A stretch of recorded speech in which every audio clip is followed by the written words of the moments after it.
美国职篮 NBA 台裔后卫林书豪今天替补出赛，拿下6分5助攻，多伦多暴龙守不住对手前锋罗斯，让他摘下全场最高的28分，中场98比113不敌奥兰多魔术，7连胜也被迫止步。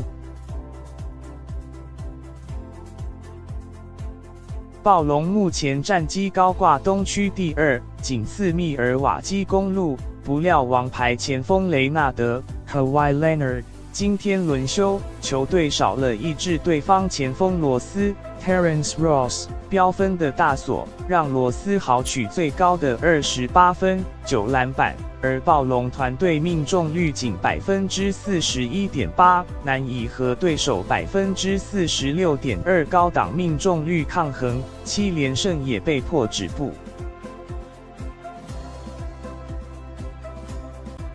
罗斯曾是暴龙旧将，过去曾在暴龙效力超过4季。今天他手感虽然不算太优，全场累积21投仅中9，包括3分球出手8次命中3球，不过7罚俱中。魔术明星中锋佛契维奇 Nikola Vucevic 说，罗斯打得很棒，当他能这样飙分，就会带给我们很大的优势。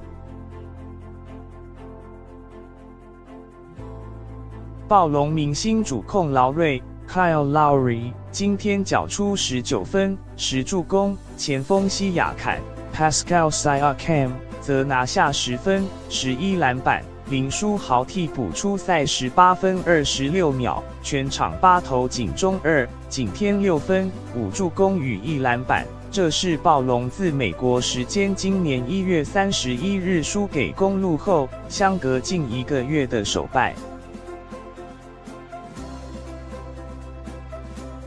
整场比赛我们都找不到节奏，暴龙总教练纳斯 Nick Nurse 赛后无奈地表示，每当球队正要上轨道，对手总能进球，并扑灭他们反扑的气焰。